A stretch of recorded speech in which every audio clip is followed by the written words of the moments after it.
بسم اللہ الرحمن الرحیم۔ السلام علیکم۔ مطالعہ اسلام کلاس 6 باب صوم اسوہ حسنہ سبق نمبر 1 صلح حدیبیہ۔ اسٹوڈنٹ آج ہم اس لیسن میں صلح حدیبیہ کے واقعات کے بارے میں پڑھیں گے، اس کے علاوہ صحابہ اور اطاعت رسول صلی اللہ علیہ وسلم کے بارے میں ڈسکس کریں گے، ٹھیک ہے۔ آج کا سبق ہم سٹارٹ کرتے ہیں۔ تعارف۔ حدیبیہ مکہ مکرمہ کے قریب ایک جگہ کا نام ہے۔ یہ جگہ مکہ سے 11 کلومیٹر کے فاصلے پر واقع ہے۔ 6 ہجری میں حدیبیہ کے مقام پر کفار اور مسلمانوں کے درمیان ایک معاہدہ ہوا۔ اس معاہدے کو صلح حدیبیہ کہتے ہیں، ٹھیک ہے۔ حدیبیہ کیا ہے؟ ایک جگہ کا نام ہے، ٹھیک ہے، جہاں پہ مسلمانوں اور کفار کے درمیان ایک معاہدہ ہوا تھا، اور اس جگہ کی وجہ سے، اس جگہ کے نام کی وجہ سے اس معاہدے کو صلح حدیبیہ کا نام دیا گیا، ٹھیک ہے۔ صلح حدیبیہ کا پس منظر۔ نبی اکرم صلی اللہ علیہ وسلم نے خواب میں دیکھا کہ آپ صلی اللہ علیہ وسلم صحابہ کرام رضی اللہ تعالیٰ عنہ کے ساتھ بیت اللہ میں داخل ہوئے۔ آپ صلی اللہ علیہ وسلم نے خانہ کعبہ کی کنجی لی اور صحابہ سمیت بیت اللہ کا طواف کیا۔ چنانچہ رسول اکرم صلی اللہ علیہ وسلم نے مدینہ منورہ اور گرد و نواح کے علاقوں میں عمرے کی ادائیگی کے لیے مکہ مکرمہ کی جانب روانگی کا اعلان فرمایا۔ کعبہ اسلام کا اولین مرکز تھا۔ ہجرت مدینہ کے بعد مسلمان بیت اللہ کی زیارت کو نہ جا سکے تھے۔ ان کے دل کعبے کی زیارت کے لیے بے قرار تھے۔ نبی اکرم صلی اللہ علیہ وسلم نے اس اعلان کی اطلاع پا کر صحابہ کرام رضی اللہ تعالیٰ عنہ بہت خوش ہوئے۔ اس سال وہ اللہ کے گھر کی زیارت کر کے اپنی آنکھوں کو ٹھنڈا کریں گے، ٹھیک ہے۔ یہ جو ہے یہ صلح حدیبیہ کا پس منظر تھا کہ آپ صلی اللہ علیہ وسلم نے خواب دیکھا، اور پھر آپ صلی اللہ علیہ وسلم نے جو مدینہ کے ارد گرد کے علاقے تھے ان میں اعلان کروایا عمرے کی ادائیگی کے لیے، ٹھیک ہے۔ تو اس اعلان کو سن کر صحابہ کرام بہت زیادہ خوش ہوئے، ٹھیک ہے۔ مکہ مکرمہ کی طرف روانگی۔ نبی اکرم صلی اللہ علیہ وسلم 6 ہجری کو 1400 صحابہ کرام رضی اللہ تعالیٰ عنہ کے ساتھ مکہ مکرمہ کی طرف روانہ ہوئے۔ مسلمان محض خانہ کعبہ کی زیارت کے لیے جا رہے تھے، اس لیے نبی اکرم صلی اللہ علیہ وسلم کی ہدایت کے مطابق کسی کے پاس تلوار کے سوا کوئی اسلحہ نہ تھا۔ اہل عرب کا دستور تھا کہ وہ سفر میں تلوار ساتھ رکھتے تھے، جو کہ نیام میں رہتی تھی، ٹھیک ہے۔ نیام یعنی اس کا جو کور ہوتا تھا اس کے اندر رہتی تھی، باہر نہیں نکالتے تھے، ٹھیک ہے۔ مدینہ منورہ سے چند کلومیٹر کے فاصلے پر ذوالحلیفہ کے مقام پر آپ صلی اللہ علیہ وسلم نے احرام باندھا۔ عرب کے رواج کے مطابق آپ صلی اللہ علیہ وسلم قربانی کے جانوروں کو کلادے یعنی پٹے، ٹھیک ہے، پہنائے تاکہ واضح ہو جائے کہ مسلمانوں کا ارادہ خانہ کعبہ کی زیارت کا ہے، لڑائی کا نہیں۔ نبی اکرم صلی اللہ علیہ وسلم نے حدیبیہ کے مقام پر پہنچ کر قیام کیا۔ قبیلہ خزاع کا ایک شخص بدیل بن ورقہ اپنے ساتھیوں سمیت آپ صلی اللہ علیہ وسلم کی خدمت میں حاضر ہوا اور بتایا کہ کفار مکہ آپ صلی اللہ علیہ وسلم کو بیت اللہ کی زیارت سے روکنے اور لڑنے کا پختہ ارادہ کیے ہوئے ہیں۔ نبی اکرم صلی اللہ علیہ وسلم نے اس کے ذریعے سے کفار مکہ کو پیغام بھیجا کہ ہم کسی سے لڑنے نہیں آئے، ٹھیک ہے۔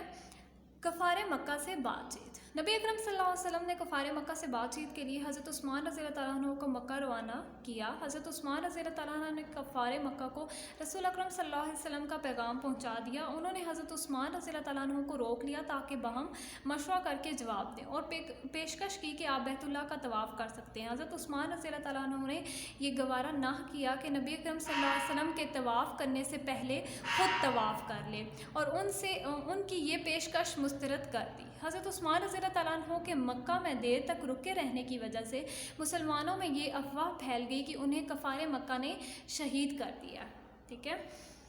اب کفار مکہ سے بات چیت کے لیے نبی اکرم صلی اللہ علیہ وسلم نے حضرت عثمان رضی اللہ تعالیٰ عنہ کو بھیج دیا، اور حضرت عثمان رضی اللہ تعالیٰ عنہ زیادہ دیر تک مکہ میں ہی رکے، تو اس وجہ سے جو مسلمانوں میں یہ افواہ پھیل گئی کہ حضرت عثمان رضی اللہ تعالیٰ عنہ کو شہید کر دیا کفار مکہ نے، ٹھیک ہے۔ بیعت رضوان۔ شہادت عثمان کی افواہ پر نبی اکرم صلی اللہ علیہ وسلم نے فرمایا کہ ہم عثمان رضی اللہ تعالیٰ عنہ کا بدلہ لیے بغیر واپس نہیں جائیں گے۔ نبی اکرم صلی اللہ علیہ وسلم نے شہادت عثمان کا بدلہ لینے کے لیے صحابہ کرام رضی اللہ تعالیٰ عنہ سے اس بات پر بیعت لی کہ وہ میدان جنگ چھوڑ کر نہیں بھاگیں گے۔ صحابہ کرام رضی اللہ تعالیٰ عنہ کے پاس ایک تلوار کے سوا کوئی اسلحہ نہ تھا، اس کے باوجود انہوں نے آپ صلی اللہ علیہ وسلم کے دست مبارک پر بیعت کی۔ نبی اکرم صلی اللہ علیہ وسلم نے خود اپنا ایک ہاتھ پکڑا اور فرمایا یہ عثمان کا ہاتھ ہے، اس ہاتھ پر اپنا دوسرا ہاتھ رکھ کر حضرت عثمان رضی اللہ تعالیٰ عنہ کی طرف سے بیعت کی، ٹھیک ہے۔ شہادت عثمان کی افواہ پر نبی اکرم صلی اللہ علیہ وسلم نے کہا تھا کہ ہم حضرت عثمان کا بدلہ لیے بغیر واپس نہیں جائیں گے، اسی وجہ سے آپ صلی اللہ علیہ وسلم نے صحابہ کرام سے بیعت کی، ٹھیک ہے۔ اس بیت کو بیت رضوان کہا جاتا ہے اور اس کا ذکر قرآن مجید میں ان الفاظ میں کیا گیا ہے. ترجمہ: تحقیق اللہ تعالیٰ مومنین سے راضی ہوا جب کہ وہ آپ صلی اللہ علیہ وسلم سے درخت کے نیچے بیعت کر رہے تھے. ٹھیک ہے، جب شہادت عثمان رضی اللہ تعالیٰ عنہ کی افواہ پر آپ صلی اللہ علیہ وسلم نے فرمایا کہ ہم آپ رضی اللہ تعالیٰ عنہ کا بدلہ لیے بغیر واپس نہیں جائیں گے، تو آپ صلی اللہ علیہ وسلم نے جو بیعت لی تھی اپنے صحابہ کرام رضی اللہ تعالیٰ عنہ کے ساتھ، اس کا ذکر قرآن مجید میں ان الفاظ میں کیا گیا اور اس کو بیت رضوان کا نام دیا گیا. ٹھیک ہے، نیکسٹ ہے ہمارے پاس معاہدہ حدیبیہ.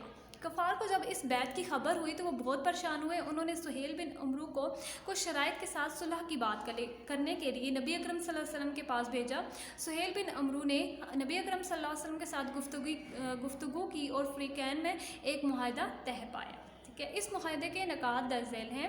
اس سال مسلمان بیت اللہ کی زیارت کیے بغیر واپس چلے جائیں گے. آئندہ سال مسلمان مکہ آئیں گے اور صرف 3 روز قیام کریں گے. اس دوران میں مسلمان اپنی تلواریں نیام میں رکھیں گے. دونوں فریق 10 سال تک جنگ نہیں کریں گے. اس عرصے میں کوئی کسی پر ہاتھ نہیں اٹھائے گا.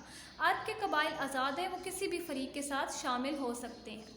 کفار کا جو آدمی محمد صلی اللہ علیہ وسلم کے پاس جائے گا اسے واپس کر دیا جائے گا، لیکن جو شخص محمد صلی اللہ علیہ وسلم کو چھوڑ کر مکہ آئے گا اسے واپس نہیں کیا جائے گا. ٹھیک ہے، اس معاہدے کے جو اہم نکات تھے وہ یہ تھے. ٹھیک ہے، صلح حدیبیہ کی شرائط بظاہر مسلمانوں کے خلاف معلوم ہوتی تھی، اس لیے مسلمان اس صلح سے پریشان تھے، مگر سب نے نبی اکرم صلی اللہ علیہ وسلم کے فیصلے کو صبر و تحمل کے ساتھ تسلیم کر دیا. ان کو یقین تھا کہ رسول اکرم صلی اللہ علیہ وسلم کا ہر فیصلہ حکمت پر مبنی ہوتا ہے. جب رسول اکرم صلی اللہ علیہ وسلم اپنے ساتھیوں کے ساتھ مدینہ منورہ واپس جا رہے تھے تو راستے میں اللہ تعالیٰ نے سورہ فتح نازل فرمائی، جس میں صلح حدیبیہ کو فتح مبین یعنی بڑی کامیابی قرار دیا گیا.